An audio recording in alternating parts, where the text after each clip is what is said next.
Hello, this is Kirill from forexboat.com and welcome to this 22nd tutorial on algorithmic trading for beginners. And today we're going to be talking about rule-based decisions. If you recall, in the previous tutorial we spoke about algorithmic trading systems and how they're called expert advisors in MQL4. We also found out how they're structured on the inside, what functions they incorporate, and basically how they work from an execution point of view. Today we're going to understand what we will be putting in the body of each of our expert advisors, how we will tell the robot how to correctly understand when to open an order, when to close an order, and when to take certain actions. That's basically rule-based decisions. So rule-based decisions are a way of analyzing the market, and it is the predominant approach to automated trading systems, and basically even most of trading strategies are rule-based trading strategies. It was quite a challenge for me to find out what other types of strategies or decisions there can be, and I've outlined a few, and I don't know if you'll agree with this, if they can be separated into their own classes. But for example, random decisions are not rule-based decisions. So when an expert advisor or even a person makes trading decisions at random, that wouldn't involve any rules behind it. And then say a self-learning algorithm like a neural network, that's a much more complicated, complex expert advisor, which learns from its own mistakes and redevelops itself. In its core, it would have rules around how it redevelops itself and how it learns from its own mistakes, and from the market, etc. But in general, I would probably say that that's not a rule-based decision system, or at least it's not a simple one. And of course, informed decisions, those are most definitely not rule-based decisions. Those are just when you have some information, when you know that somebody told you that your dollar is going up, or you just have some sort of information and you don't have any rules around it, you just act on it right away. But we will be talking about rule-based decisions, and that's how our automated trading systems will be structured. And on this slide, as you can see, I've outlined three main types of rule-based decisions which we will be talking about. That is price rule-based decisions, time, decisions based on time, and decisions based on indicators. Of course, there are other rule-based decisions or ways you can create these things. And for example, one of them is funds. You can base your rules around how much money you have left or how much money you have earned, and that's going more into money management. But in this course, we won't be talking about that.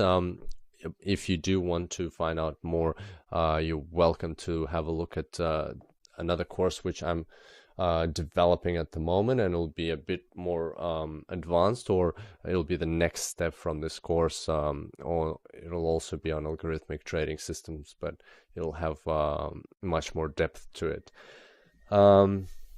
So let's have a look at, for example, price-based decisions. These decisions involve, or these rules involve, a very well-known domain of the Forex market for traders, and that is patterns, candle patterns. So we'll just quickly go to the terminal and have a look here. So, for example, we could have a rule that if we see a large candle, like so this one is 33 pips, or from open to close it's 30 pips. So if we see a candle over 20 pips, then we make a transaction. Say, for example, if the candle over 20 pips is a bullish candle, so goods going up, then we will sell. So in this case we would I'll just zoom in a little bit more. In this case we would sell, and we could earn maybe around 10 pips or something like that. And say if it's a bearish candle, I'm just trying to find one here. Here's a bearish candle. We could say we buy, and in this case we would buy, and maybe we would earn 7 pips, or maybe we would lose some money, or maybe we'd go up. So basically that's a very simple rule-based decision. Now I'll just switch over to candle view so we can better see the candles. The white ones are going down, the black ones or the hollow ones are going up. Say we could have another rule that if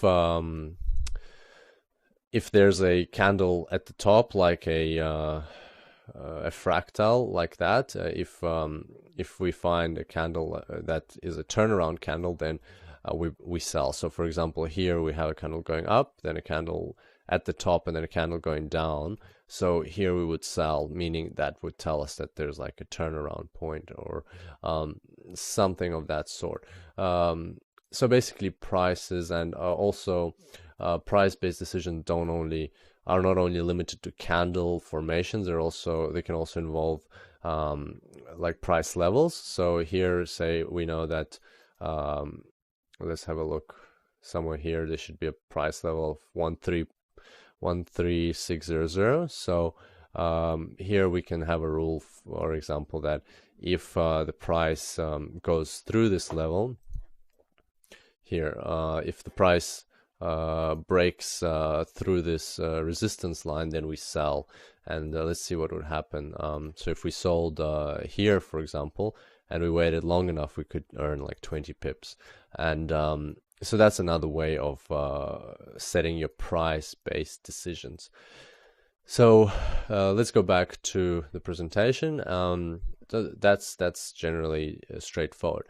Next type of rule-based decisions that I would highlight is time decisions based on time, and they could be as simple as we do not trade on Fridays. And that's not because Friday is the end of the weekend, everybody wants to go home and have a rest before or start the weekend early. Not at all. It's a very legitimate. It's actually a legitimate rule, because the non-farm payrolls and unemployment rates in the US, those are two fundamental pieces of news. They come out on every first Friday of the month, and usually they cause very volatile movements in the market, and you probably don't want to trade during those volatile movements unless you have a specific goal of trading those two those two releases of market news. So therefore I generally try to avoid trading on a Friday, and plus also that helps you prevents you from having open positions going over the weekend and possibly getting being affected by any gap in the market that can occur on a Monday. We'll have a look at another example, so it's not limited to that. Let's, for example, look at the British pound dollar chart for a change. So I'll just switch that off, and let's so you're looking at the chart, you can't really tell what's is there any time related correlation or time dependencies here. But if we switch on the period separators, which will show us, so every period between two periods, there should be 24 candles, and that because we're on, that is 24 candles, and because we're on the 1 hour chart, that means that each period is 1 day. If we look closely and we zoom, let's actually stay at this level of zoom. If you look at the start of every day, there isn't much movement. The market is generally flat at the start of every day, and the big movements, they always happen in the middle of the day based on this time zone where the trading server is located. And so here again, you can see that most of the movements, they don't start right away in the beginning of the day. They do sometimes, but statistically they occur in the middle of the day. So we could have a rule saying that we either do not trade in the middle of the day, or on the contrary, we trade in the middle of the day, and we look for movements there. So we can tell our algorithmic trading system when it should and it shouldn't engage the market. And finally, indicators. Well, this is a very common one.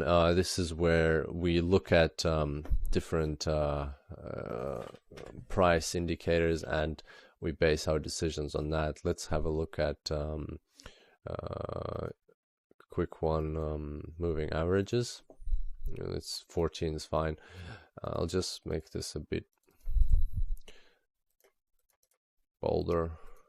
So that red line is a 14 bar moving average of the close price, and we could have a rule whenever the price crosses the moving average, then we open a transaction in the direction of the crossing. So here we would sell. Here we basically, these are not favorable crossings for us, but here, for example, the price crosses and we buy. Where's another good one? This is a basic rule, so you would have to add some exceptions or filters to it, so you don't pick up all these noisy signals. But say here you could, if we buy here and we hold until it actually crosses again, we could earn some pips once more. And so that's a rule around indicators. And those are basically the ones that we intend on working with. I'm not sure yet how our strategy will play out. I haven't finalized it yet, but we'll see how we go in the next tutorials. And finally, I just wanted to show you a blueprint of a trading system, and this is not our trading system. We'll be talking about our trading system in the next tutorial, but this is just a one of the trading systems that I worked on some time ago. And as you can see here, it has the init function, dinit function, and the start function. And without going into detail, I just wanted to show you the way the rules play out. So if we take this red sub algorithm here, we can see these rhomboids, or these weird shapes here. They ask a question, and that is your rule basically. That is where you ask. So does an order exist? If an order exists, then just do something. If an order doesn't exist, then do another check. And here, if is the bid price lesser below the red line, then if no, then just do some updates. If the bid price is below the red line, then you open an order. So basically, that's how a rule-based decision looks in a trading system blueprint. And we'll be doing like a similar one up, but a more simple one for our trading system. But generally in the code, this is where your if and else statements go. So if something, then if it's a yes, then do that. If else, then alternatively, the alternative to if is the else statement operator. If so when you say else, then that means no, and then do this. And then again, if it's a yes, then do this. If it's a no, so else, then do this.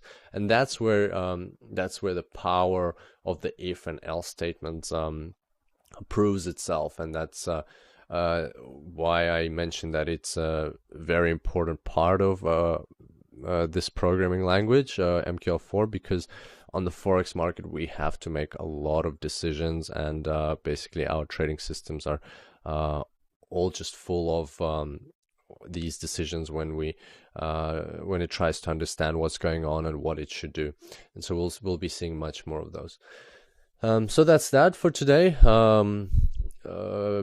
Basically, we didn't code anything, just we were preparing for the next step so we can flow smoothly through the next tutorials. And I do hope to see you in our next session. And until then, happy coding.